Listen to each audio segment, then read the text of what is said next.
Bom, lá meus amigos, sejam bem-vindos a mais um estudo das obras de Leon Denis. Eu sou William Jacob e aqui estou hoje para mais uma vez trazer reflexões a respeito do livro Um Olhar sobre o Tempo Presente. Lembrando àqueles que estão acompanhando conosco, tanto na Web Rádio Fraternidade, no canal William Jacob e nos muitos outros canais que retransmitem esse estudo, que estamos aqui no capítulo 4, intitulado por Leon Denis, O Impulso Espírita ao Progresso das Nações.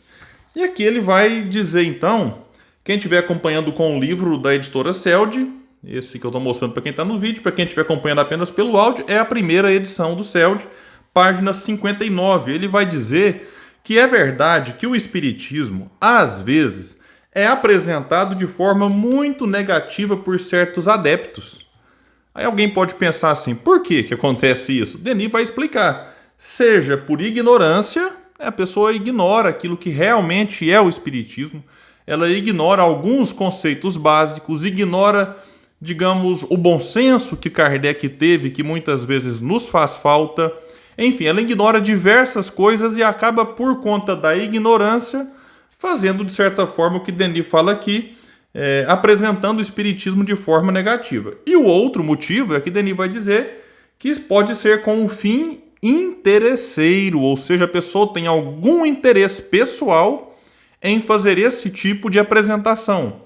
As brincadeiras frívolas, vai dizer Leon Denis, realizadas em torno das mesas em inúmeros salões e os fenômenos de baixo nível que muitos procuram, preferencialmente, suscitaram críticas nem sempre injustificadas, ou seja, são críticas que fazem sentido. É que aí você vai olhar médiums, infelizmente, achando que podem se apropriar da vontade dos espíritos, e aí prometem mundos e fundos, prometem fenômenos, prometem isso, aquilo, aparições, e quando eventualmente os espíritos não aparecem, aí eles fraudam ou tentam fraudar, e diante da fraude, quando são descobertos, isso acaba criando um descrédito em torno da mediunidade. Alguém pode pensar, William, mas isso acontecia naquela época. Sim, mas não dá para negar que isso exista ainda hoje. Às vezes a gente percebe cada coisa nas redes sociais, algumas cartas, sim, trazendo um fundo que dá indícios de que o espírito que ditou realmente é aquele que afirma ser, mas tem hora que você vê uma mensagem que não faz sentido, totalmente estranha, mensagem catastrófica que depois nem se concretiza, e aquele médium, em vez de ser questionado nas próximas mensagens, acaba sendo idolatrado e arruma N desculpas para dizer que infelizmente é porque aconteceu isso e aquilo, mas que a profecia, a mensagem estava correta. Eu já falei que outras vezes, é bom lembrar, uma mensagem que sempre circula no final de ano falando que vai ter um tsunami no litoral brasileiro, que não... as pessoas não devem ir para esses locais, evitar ir para o interior. E aí, todos os anos, essa mensagem circula nas redes sociais e nunca acontece nada e fica por isso mesmo. Então, inclusive, muitas mensagens agora sendo vinculadas a personalidades do mundo político. Não vou citar nomes, mas Dom Pedro II dizem que era a reencarnação de certo político, e agora um médium que dizem ser vinculado à ONU, não sei o quê, afirma que Dom Pedro II é outra personalidade rival daquela que era tida como a encarnação dele antes. Então, sim, é um absurdo sem tamanho, como se ser ou não ser Dom Pedro II, muita gente até brincou, falou, mas o espírito não regride. Como se isso fosse mudar alguma coisa na vida da população, da sociedade, dos eleitores.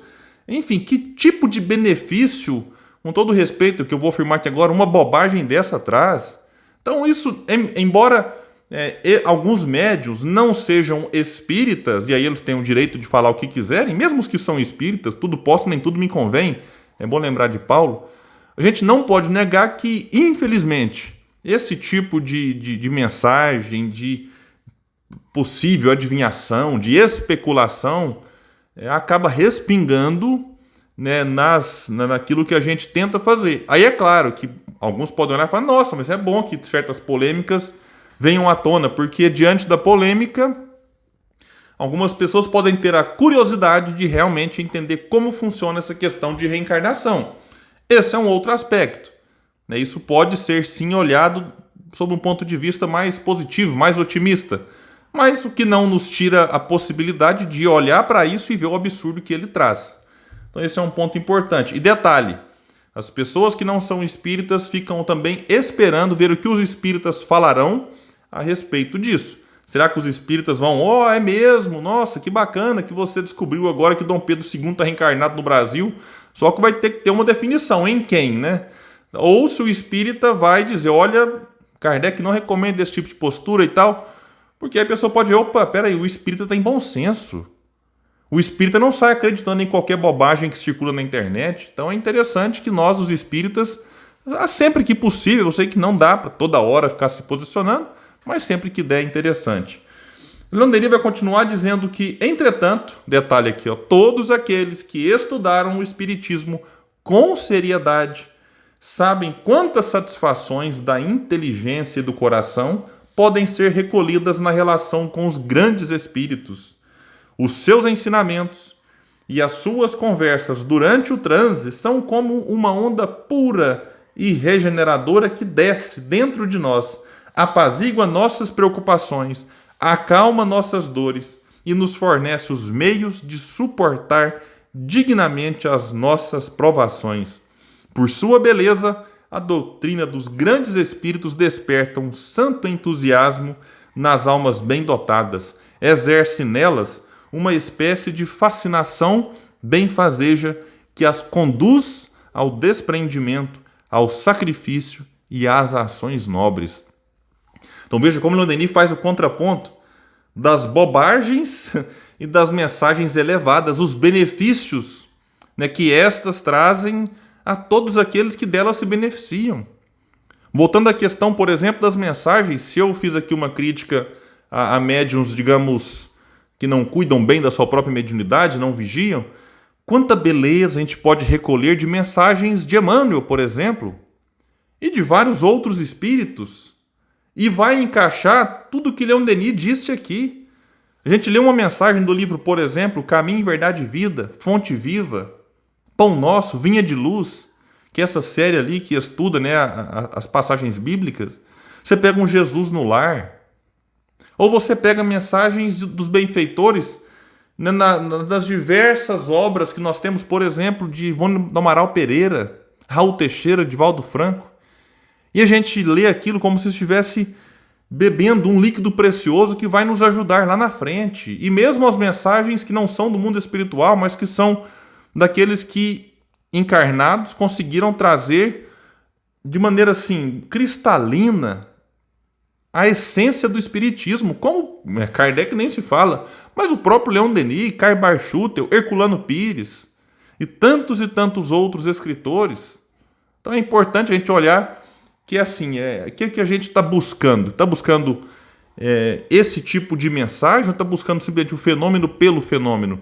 Que quando a gente busca só o fenômeno, a gente tem que tomar muito cuidado, porque vai encontrar de tudo, inclusive ainda hoje. Agora, quando a gente busca mensagens edificantes e tudo mais, é sempre bom, mesmo assim, ter atento ali, ativado o crivo da razão. Vai dizer então Leon Denis que a observação atenta e uma intuição profunda alertam-nos que estamos diante de elevadas verdades, que entramos em contato com o mais íntimo mistério da vida universal. E aqui ele vai prosseguir agora entrando num ponto importante da reflexão. Por pouco que nos seja permitido levantar o véu que oculta nossas vidas anteriores, seja nas experiências de renovação da memória, seja pelas revelações dos nossos guias, constatamos, em certas condições da vida terrena, um rigoroso encadeamento de causas e efeitos. Uma ordem lógica que impressiona e comove. Por exemplo, este caso nos foi revelado. Se determinado amigo nosso é surdo e mudo de nascença, é porque, outrora, ele causou desgraças com o seu discurso malevolente e provocou uma catástrofe. Denis vai citar um outro exemplo e depois vai explicar outra possibilidade. Vamos ter muita calma nessa hora para não sair daí apontando o dedo para todo surdo e mudo e falar: você provocou uma catástrofe em outra encarnação. Muita calma nessa hora. Diz ele: conheci uma mulher, anã, idosa e deformada, que foi recolhida no hospício de Tours. e sempre causou repugnância a todos aqueles de quem se aproximava. Interessava-se pelo espiritismo e eu lhe emprestava de bom grado as publicações que me solicitava periodicamente. Depois de sua morte, vejam os detalhes, os espíritos nos disseram que esta existência penosa e enfermiça havia sido uma corrigenda pelo orgulho que formara a base de seu caráter em vidas anteriores. Vejam que os espíritos disseram isso para Denis depois que ela morreu, não disseram antes. Para o Denis chegar para ela, e como a gente muitas vezes faz nos atendimentos fraternos. Para o Denis chegar para ela e falar assim: ah, minha filha, você está assim porque você noutra encarnação fez muito mal, usou muito mal sua inteligência, suas faculdades, agora está aí espiando isso. Não. Denis aconselhou baseado assim no consolo que o Espiritismo traz. Deu a ela consolo, conforto, aconchego espiritual e não simplesmente revelações que podem às vezes fazer mais mal do que bem a quem ouve, a quem recebe. E aí um detalhe importante. Assim, a maior parte das misérias, ele não generaliza, e das enfermidades que afligem os humanos pode ser explicada por causas mais ou menos remotas, quando não foram escolhidas livremente pelo Espírito como meio eficaz para se depurar e avançar. Ou seja, há sim a possibilidade do próprio Espírito escolher o tipo de prova que ele vai enfrentar naquela encarnação. E aí, nesse caso, aquela ideia do o que será que você fez para merecer o corpo que tem, o que será que você fez para merecer a dificuldade que recebe, muda, porque aí é assim, mas como que você pôde pedir isso? E aí deixa de ser um castigo, entre aspas, muitas e muitas aspas, para ser simplesmente a misericórdia divina atendendo o pedido daquele espírito ansioso por progredir-se um pouco mais rápido na encarnação, com mais dificuldades. Então, vejam como Cléon Denis começa trabalhando uma ideia e aí ele fecha nos chamando a atenção para o cuidado, para que tenhamos o que eu disse lá no começo, bom senso, e evitemos sair por aí rotulando este ou aquele como um pagador de dívidas, um pagador de sentenças. Meus amigos, muito obrigado por nos acompanhar aqui no estudo das obras de Leon Denis e até o nosso próximo vídeo, até o nosso próximo áudio, nosso próximo estudo dessas obras tão ricas, tão maravilhosas que tanto têm nos ajudado. Valeu, pessoal, até mais.